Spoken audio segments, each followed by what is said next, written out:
This is a really big subwoofer box for a huge subwoofer. It's not quite finished yet. I'm going to triple up on the baffles. I still need to attach the outer baffles, slap some stain in it, and then install the subwoofer. Let's rewind a little bit so I can show you how I got to this point in the build. The subwoofer is a DVX18. I'll be sure to give you a link down in the video description so you can check it out. The darn thing is huge, man. It weighs about 70 pounds. The mounting depth is just shy of 12 inches. The outside diameter is about 18.5 inches. The specs say it can handle 1700 watts RMS, but it really looks like it can take a whole lot more. If you've never had the chance to experience a monster subwoofer like this, you really need to. The camera just does not do it justice. The real advantage to a big 18 like this is not the power handling, it's not the overall output, it's the ability to dig down low and hit those earth-shaking bass notes. It's got a resonant frequency of about 30 hertz, so in the right box, this thing is going to rattle your bones. You can see what I'm talking about right here in WinISD. This is what I use to design my subwoofer enclosures. If you tune it to 28 hertz, it'll have an F3 of 24 hertz. That number, the F3, that's the point where your output is down by 3 decibels. And a 3 decibel drop means you've lost half your musical power. Compare that to what you would get in a more normal subwoofer. Here's a box I designed for a 10. It's tuned to 34 hertz and its F3 is closer to 28 hertz. That might not seem like a big difference, but ported enclosures roll off at 24 decibels per octave below the tuning frequency. You can see it right here on the chart. It has a very steep drop in output below the tuning frequency. Now you can take that 10 and you can tune it lower to get the same low end extension as the 18, but when you do that, you lose a lot of output in that 30 to 40 hertz range. It's a matter of physics. Big subwoofers can do things that small subwoofers just can't do. So if you can use a bigger subwoofer, use a bigger subwoofer. The big downside, you're going to need a bigger box. Speaking of the box, anytime you design a box, you should design it in a way that makes your life easier. Plywood, for example, is 48 inches wide, MDF is 49 inches. So if you had the room in your vehicle, make the box the same width as the material. That'll mean fewer cuts and less time spent cutting. For a box this size, you want to use plywood to save weight. In this case, I'm going to use a little bit of scrap MDF from previous projects for some of the interior parts.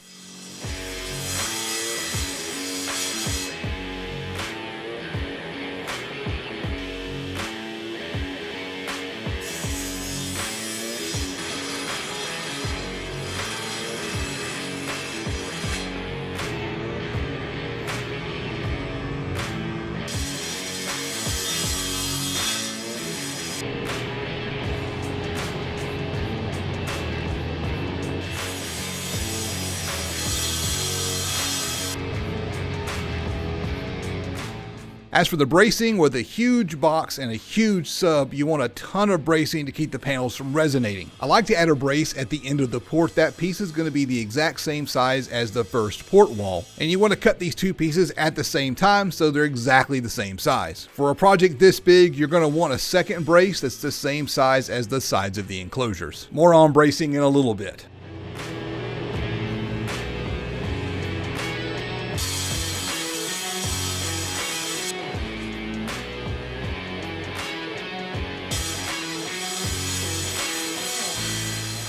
Since I've got a CNC machine, I figure why not use it for the speaker cutouts. A router with a circle jig will get the job done just as well. And that's what I used to use back in the day. Here's a picture from an early attempt at speaker building a literal decade ago. It's easy to think that this garage full of tools materialized overnight. The truth is, anybody watching can pick up a few basic tools and start building boxes. And if you just slowly add tools over time, you'll be surprised with how many tools you end up collecting. These complicated window style braces take a lot of time and effort to cut out. I don't personally think they're worth doing over on the router table, but with a CNC machine, you can make any shape and you can make them with virtually no effort. It's a good idea to do all this work in separate stages. All this cutting generates a ton of sawdust. Even when you've got good dust collection, the sawdust gets everywhere. The goal is to do all the cutting all at the same time, clean up all that sawdust and move on to the next step, which is the assembly process. Take the two port walls and the brace and attach them all together, and when you're done, you'll have a port assembly that you can insert into the rest of the enclosure.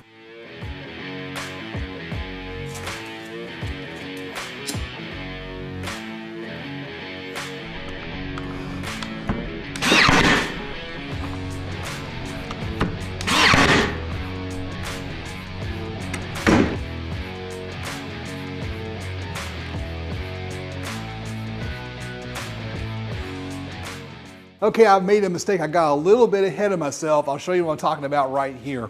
I went ahead and installed a brace here and here that's gonna go inside the port. Before installing them, I should have put a chamfer or a roundover or something on this inner edge of the port. With these installed, I can't do them on my router table. So I have to go handheld here. I've got a 1/2 inch 45-degree chamfer router bit in here, and it's gonna make a ton of dust. So here we go.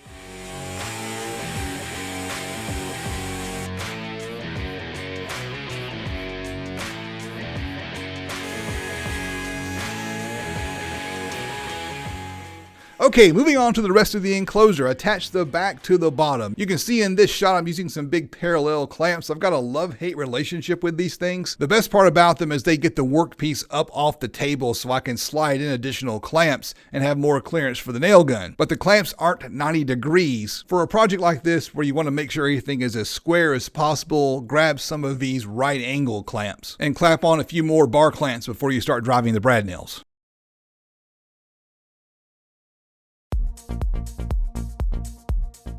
And yes, I am using brad nails, not screws. Brad nails and wood glue are plenty strong. If I'm wrong and the box rips apart, then we'll all know that I'm wrong, and I'll admit to being wrong. But it's never failed me yet.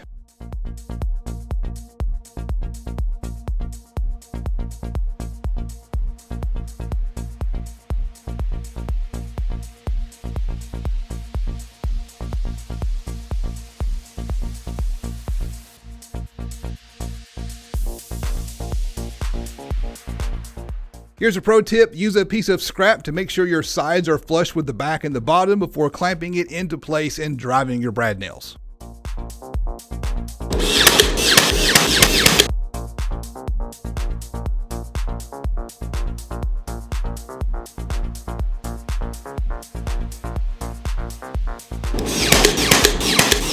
Okay, so I just messed something up. I'll show you what I'm talking about right here. All right, you can see the mistake right here. I dropped this piece. This is one of my sides. So this is gonna cause a gap. There's gonna be a leak here. What do you do when you make a mistake like this? How do you fix something like that? Super easy, barely an inconvenience. All I gotta do is take one of these corner 45s and stick it in that corner. This piece is gonna be over on the port, and you should probably put a corner 45 in the port anyways. The material I'm using is not birch, it's actually maple. And of course, plywood's just pine, no matter what the outer veneer is.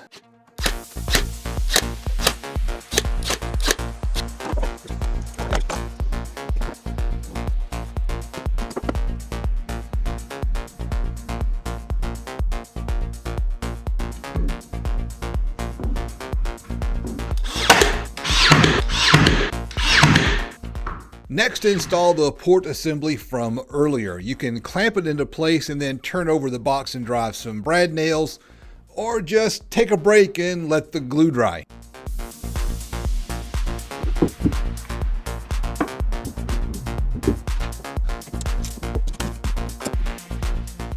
I didn't catch it on film, but back when I was cutting up the sheet goods on the table saw, I made a few of these pieces right here. These are about 3 inches wide with 45-degree bevels on both sides. This is an easy and effective way to brace an enclosure. Just bust a few of these out and tack them to the walls in really random locations. I'm gonna put one on the back of the enclosure, like right behind where the subwoofers are gonna be, and then one on the bottom just offset from that. Then I will install that window brace, which I don't think I got any footage of that.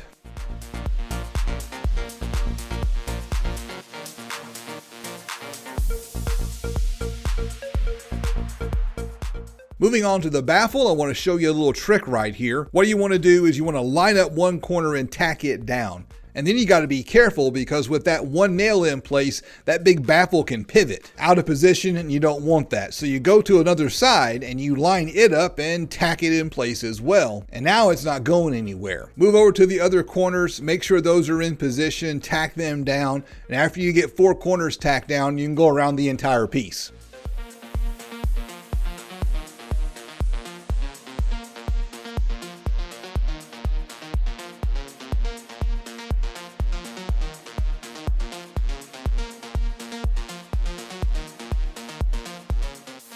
Before adding the top, this is your last chance to add any bracing to the enclosure. I went around the enclosure and put some battens in the corners and along some of the edges, especially around where the subwoofer mounts. As you can see in this shot right here, the top is in place, but it's not fitting down nice and clean. So here's a tip for you. Grab some clamps and push it down into position. It's a good idea to have a few clamps on hand. You want to take those clamps, make sure everything is all snug together before you start nailing this piece down. This enclosure needs to be extra rigid, so it's getting a triple baffle. And right here in this shot where the first baffle is going on, you can see an overhang around the port. That's going to be important in just a minute. But first, a word of caution. I got a little sloppy with the wood glue. You want to wipe off any wood glue while it's still wet, or maybe you give it a few minutes to firm up a bit and then scrape it off. Do that before it's fully cured. If not, you're going to end up wasting a ton of time sanding it off. I learned that the hard way on this enclosure. Save yourself some time and learn from my mistakes. In order to make sure that second baffle is fully laminated and stuck down to the first baffle, you're going to want an even layer of wood glue on that first baffle. Grab something to spread it with. An old gift card does the trick, but I'll show you some other tools a little bit later. For the glue, I'm using Titebond 3. My usual go-to is Titebond 2. And what I've found is that with Titebond 3, when the glue dries, it makes a brown mark or stain on the wood. So if you're using Titebond 3, you've got to make sure that you wipe this off or let it set up for about 10 or 15 minutes and then scrape it off. This Gorilla Wood glue has become my new go-to because when it dries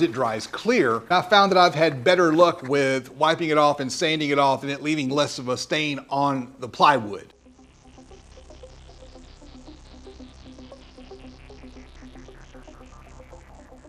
So here's something that I want you to notice. Whenever I nail these things down, I always start at a corner and get a corner lined up. And then I move to another corner and make sure it's lined up because I've got one point here that it'll pivot around. Typically, by the time I've done that, all the corners are right, or at least really close. Then it's just a matter of driving a bunch of nails. A mistake I made earlier, I didn't do a good job wiping off all my glue. I'm going to sand that, and that's going to be a lot of work. So I'm going to go ahead and make sure I get any glue squeeze out wiped off here. Need to let this piece sit and cure for about 30 minutes. This part right here is really important. The only way to make sure that all the pieces are going to line up perfectly is to grab the router and do some flush trimming. When I cut everything out on these baffles, I oversized the cuts so I could come back and just trim them flush to make sure they fit. You can go a long way with just being really careful when you make your measurements and make your cuts. But if your measurement is slightly off, say you're off by 1/8 of an inch, then something as simple as flipping a board over can cause a 1/4 inch worth of deviation. So a flush trim bit in a router is your best friend. For the port opening, I'm using a flush trim bit with a bearing on the end of the bit. For the speaker cutout, the inner baffle is slightly undersized, so I'm using a bit with a bearing on the shank end. I've always called this a bottom bearing bit, but when I was putting the video together, I was double checking the terminology because I know if I get the terminology wrong, someone's gonna call me out down in the comments. And I found that some brands call this a top bit and this a bottom bit. They both can't be right. Tell me what you think down in the comments. Now for the outer baffle, once again, you need full glue coverage. You can use a silicone spreader like this. The glue is gonna peel right off of the spreader when it dries. You could also buy something like this. This is a bottle with a roller on the end. I found that this is great if you use it all the time. If you don't use it a couple times a week, the glue gets dried and the little opening gets clogged and the roller doesn't roll smooth as the glue collects on the roller. It's hard to peel it off the roller after it dries on the roller. Who's got time for that? This baffle here has an oversized cutout so I can recess the driver. I think it was 19 inches. I do this because I think it looks better. It's purely an aesthetic choice. You don't have to recess your driver. And you need a little bit of glue squeeze out. A little bit's perfect. Right here, perfect amount of glue squeeze out.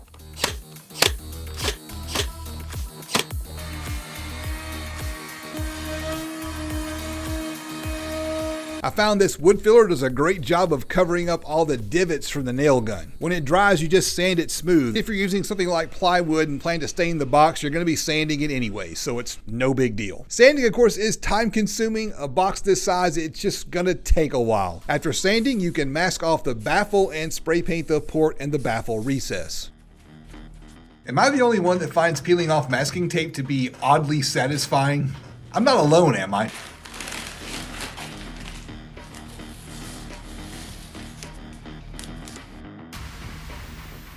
The goal here is to make a finish that is a bright red, almost obnoxious color to go with this big obnoxious subwoofer. For that, I'm diluting some unicorn spit into some water-based poly. And this is where everything went south. I'm not happy with the way this looks. It's a 10-footer. From a distance, it's a bold, bright red, and it looks fine until you get up close and personal. On to the next step, the terminal cup. This is one of those big heavy-duty SMD dual terminal cups. It's probably complete overkill for a 1700 watt subwoofer, but I can see a day where I might want to throw some more power at the sub or drop a larger subwoofer into this enclosure. So why not give these a try? Because of the extra steps involved, you have to crimp on ring terminals for both the connections on the inside and the out of the box and then bolt them down. The quick disconnects I usually use are a lot easier, but they can't accommodate this big, thick 8-gauge speaker wire.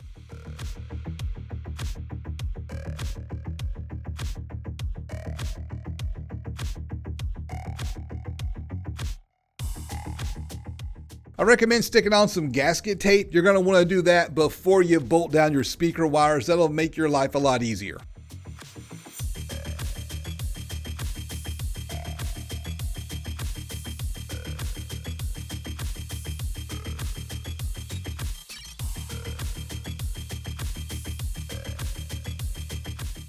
Compared to this massive subwoofer, this 8-gauge speaker wire looks so tiny. I'm telling you, the camera just does not do subwoofers this size justice. It is massive. To hold this beast inside the box, I'm going to use some 1/4-inch lag screws.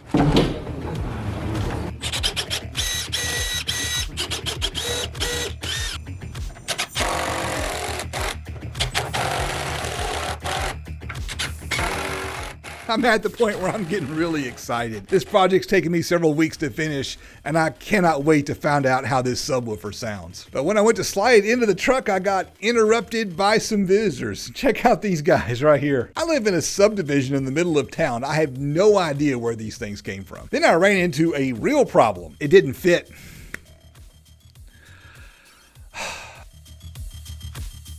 Turns out it was an easy fix. I just had to pop off the door panel.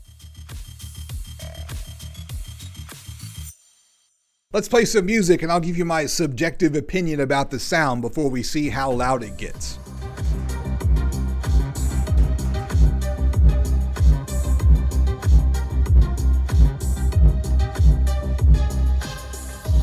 After about 2 weeks of driving around, giving some demos to some friends and trying all types of music, I gotta say, wow, there's just something that hits different.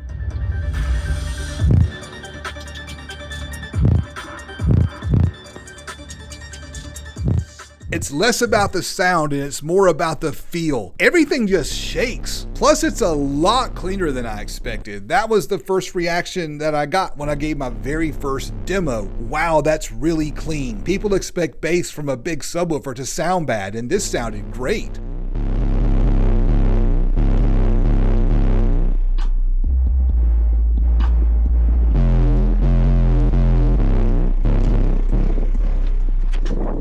The distortion you're hearing when I'm playing this music, this is just the microphone on the camera clipping. It sounds much better in person.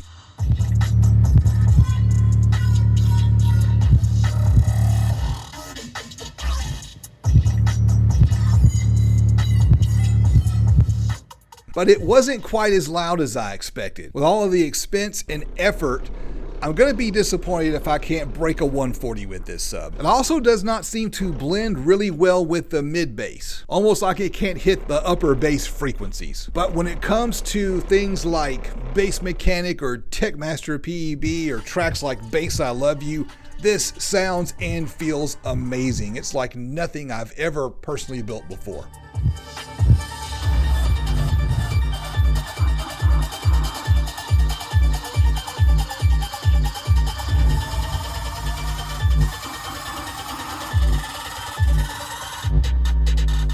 Let's see how loud we can get. I ran into another snag. That seems to be the theme with this build. If it can go wrong, it will go wrong. In order to get accurate power measurements, I need to run 2 runs of 8-gauge wire through the center of the AMM1, and 2 runs of this thick wire just aren't gonna fit. Easy to fix. I'm just gonna run some smaller wire and go back to the big wire when I'm done testing. It's easy to get loud at higher frequencies, so let's start with 60 Hertz and see what we've got.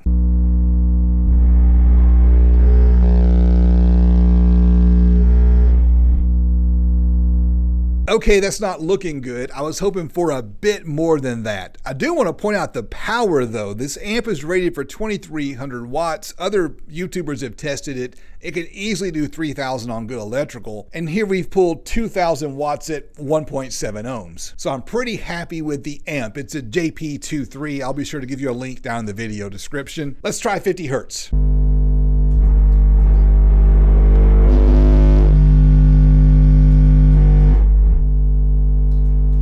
That's a little better, but it's still not the 140 I was hoping for. Let's try 40 hertz.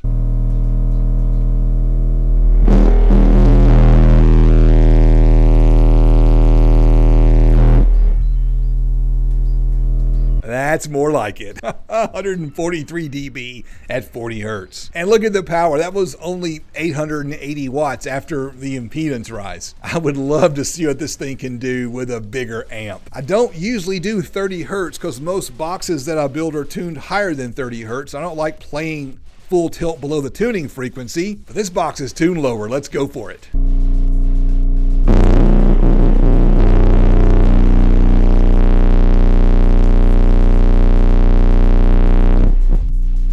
Okay, not too shabby. The thing to remember is every time you drop by an octave, the driver has to move out 4 times further. So it takes a whole lot more to be loud at lower frequencies. I don't usually try this at 20 hertz. That's like free airing the subwoofer, but this thing has a ton of X-Max, so I think it can handle it. Let's give it a go. Woo!